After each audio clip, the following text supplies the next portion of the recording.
1h06. Agora, a gente fala do caso Isabelle. A Diana Túlio conversou com o advogado Cláudio Daledoni, responsável pela defesa de Everton Vargas. Vamos acompanhar. Olá, hoje nós conversamos com o doutor Cláudio Daledoni. Ele é o advogado de defesa de Everton Vargas, acusado pelo homicídio da youtuber Isabelle Cristine, aqui em Pontal do Paraná.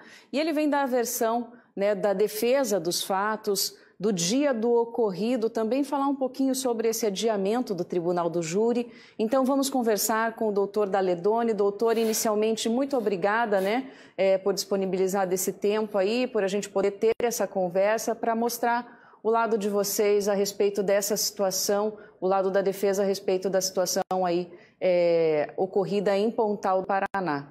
E boa tarde para o senhor. Muito boa tarde a você, a toda a tua equipe, a todos os telespectadores. E esse caso que se convencionou chamar o caso da youtuber ou o caso Isabelle, um caso que arrasta aí multidões e arrasta uma repercussão muito grandiosa, como é próprio dos casos que têm os seus gatilhos, Primeiramente, a gente tem, por parte da defesa, a equipe de defesa, todos que trabalham, principalmente do Everton, quem eu represento, nós temos um profundo pesar em tudo isso. Nós também lamentamos, o luto também é nosso, uma desgraça que abateu 3 famílias aí, A família da Isabelle, que infelizmente acabou tendo esse resultado danoso muito mais grave, mas a família de Everton e de Cleverson também restaram machucadas, feridas e atingidas por esse fatídico. E nós temos um processo criminal onde 2 versões são apresentadas. Então é importante pontuar que o Cleverson, que era de uma maneira muito vibrante por parte da acusação, principalmente da assistência de acusação, que era um dos coautores desse homicídio, ele foi isentado, ele foi absolvido. Então, ele não tem qualquer participação. Isso foi um trabalho da defesa demonstrando, confrontando com o Ministério Público, confrontando com a assistência de acusação, e a Justiça entendeu, ele não pode ser sequer julgado pelo Tribunal do Júri. Ele não tem nenhuma participação nisso. Esse é o primeiro ponto. O segundo ponto, e o mais importante deles, nós temos todos que operam no direito, todos os juízes, os promotores, os advogados, quer os de acusação, quer os de defesa, os delegados, nós temos um dever de probidade em cima de tudo isso. E o que foi feito a pedido da defesa, a reprodução simulada dos fatos, a delegada encampou esse requerimento e também veio e promoveram a reprodução simulada. A PR-412 ficou fechada durante horas, helicópteros do Estado, drones do Estado, mais de 100 servidores ganhando diária, mais de 10 instituições envolvidas, COP, DEPEN, os acusados, à época, Cleverson figurava como acusado, porque foi ainda em fase de inquérito policial, disponibilizaram o desejo e a vontade, porque era requerimento deles, feito por intermédio desse advogado, estiveram presentes, contribuíram em todas as circunstâncias e simplesmente a delegada de polícia não terminou essa reprodução simulada, não indicou quesitos para que essa reprodução simulada ela fosse realizada. Isso fez com que a defesa, e não a assistência de acusação, e não o Ministério Público, insistisse que essa reprodução, ao menos tudo que foi captado ali, viesse aos autos. Simplesmente estava sendo sonegado do cidadão jurado a possibilidade deles terem a análise de tudo aquilo que foi muito bem captado pelos peritos do Instituto de Criminalística. Então, e a assistência de acusação vem, ao contrário do que diz hoje, naquele momento, simplesmente a assistência de acusação chega e diz, não precisa desses elementos. O que demonstra que a assistência de acusação não tinha nenhum interesse, como não tem nenhum interesse em que venha a reprodução simulada para os autos. Após peticionar uma vez com a assistência de acusação dizendo que já tinha o laudo de exame de local, portanto, não precisava, ela confunde as questões periciais, ela faz uma confusão, com certeza não atentam para essa matéria pericial, confundem ali o que é laudo de exame de local, o que é reprodução simulada dos fatos, e adicionam nos autos, escrevem que isso não é necessário. Sempre dissemos que eles têm responsabilidade, que eles têm que pagar pelo que eles cometeram, na exata medida da compreensão dos fatos naquele momento emocional, que envolviam todos. Não é crível que um carro com uma família inteira, com crianças pequenas, tenha abordado um veículo sem nada que esse veículo pudesse fazer e tenha disparado contra o veículo. Isso não é crível. E as provas dos autos demonstram a situação de estresse que envolveu tudo isso. Então nós temos que ter, assim, o fato é revoltante, uma vida foi dizimada, uma vida encerrou precocemente, mas não foi um resultado consentido, aquecido, desejado pelo Everton que atirou. Gostaria de saber do senhor, o que os senhores consideram, o que vocês vão buscar na justiça, né, como uma decisão justa para o Everton Vargas. O que o senhor considera que seja justo para o Everton Vargas diante de toda essa situação? É ele ter compreendido que naquele momento o quadro que se afigurou, o retorno do carro, primeiro aquela ultrapassagem proibida, perigosa, o retorno do veículo de forma agressiva, violenta, que isso seja reconhecido. Nós temos isso filmado, gravado e reproduzido pelos peritos do Instituto de Criminalística. E, principalmente, não existe nada sacramentado, não existe nada decidido. A assistência de acusação tem um papel de assistência, ela não decreta. A assistência de acusação não é o Ministério Público, a assistência de acusação não é o juiz de direito, a assistência de acusação não é a voz da justiça. E a imprensa não pode antecipar e sacramentar um resultado sem que o julgamento tenha sido realizado. E entendam, o atraso, o adiamento sempre está sendo debitado na conta da defesa. Isso não é verdade. Quem fez com que esse julgamento não se realizasse foi a assistência de acusação. Agora, por último, tem um requerimento da defesa por conta de uma manifestação da assistência de acusação para que todo o processo volte ao estado, a estaca zero. Por quê? Porque agora a assistência de acusação mudou a acusação, mudou os fatos. Diz que o Everton atirava de fora do carro. Quem sai ferido de tudo isso é a credibilidade da justiça. Certo, doutor. E diante disso, o que seria uma pena justa para o Everton?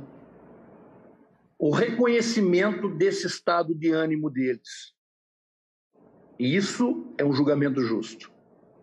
Que isso configuraria, daí, para a gente também poder entender, né? Para a população poder entender, isso configuraria legítima defesa, doutor? Não configuraria legítima defesa.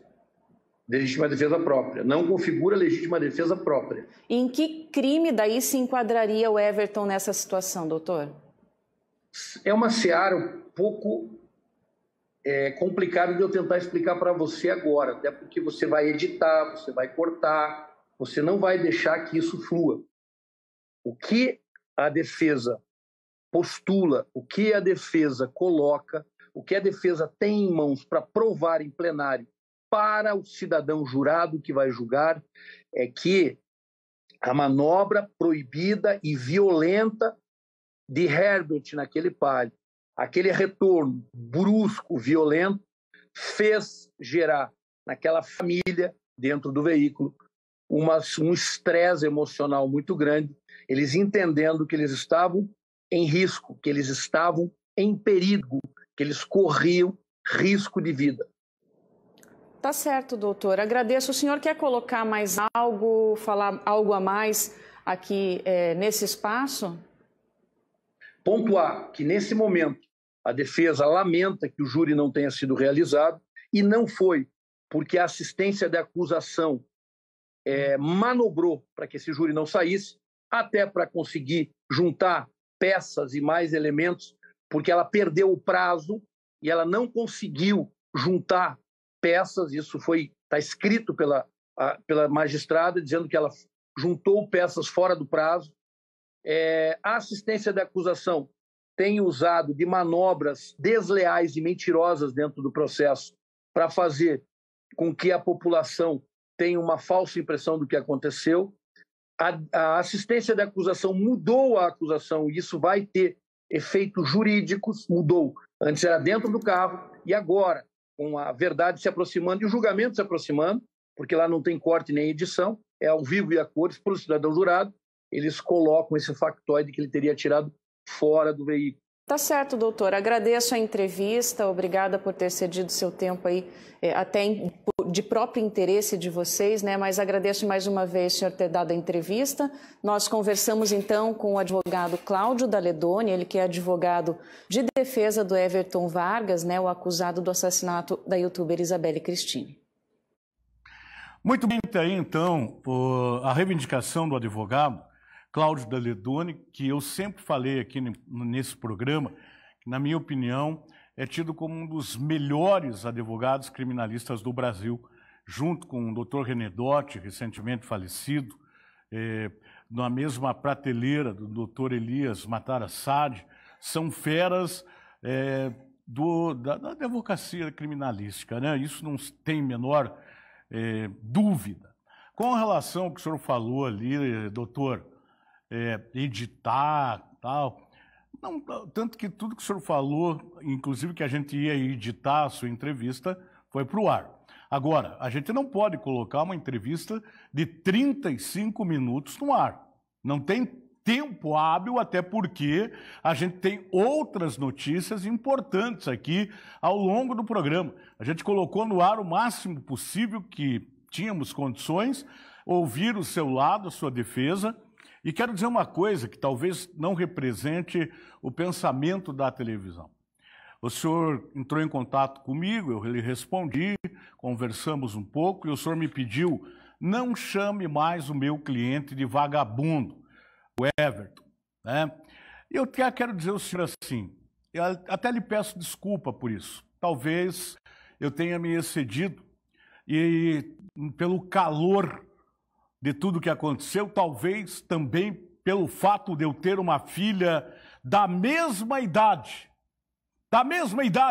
que a Isabelle. Talvez eu tenha ficado realmente revoltado, assim como está a população do litoral do Paraná. Quantas mães sofreram a perda de filhos, e a dona Rosânia, que há 4 anos chora lágrimas de sangue, porque a filha está dentro de um caixão embaixo da terra, enquanto o outro lado, o seu cliente, está em casa. Me parece que nem com tornozeleira. Nem com tornozeleira ele está, doutor. É claro, doutor Daledoni, que causa, sim, uma revolta muito grande. E a única coisa que a gente quer é que se faça justiça. Eu concordo com a justiça do meu país, concordo. Mas eu não sou obrigado a aceitar.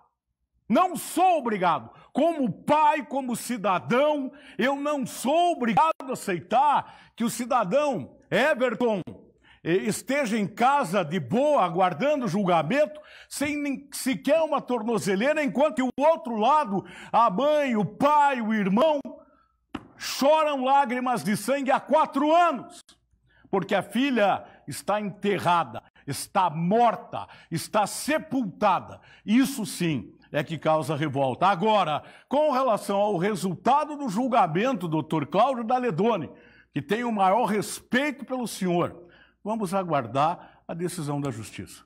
Não é a TVCI nem a imprensa que vai tomar a decisão. A gente tem o maior respeito pelo Poder Judiciário. Eu trabalhei 15 anos no Poder Judiciário. Eu tenho o maior respeito pelo Poder Judiciário. E vamos aguardar a decisão no momento certo. Era isso.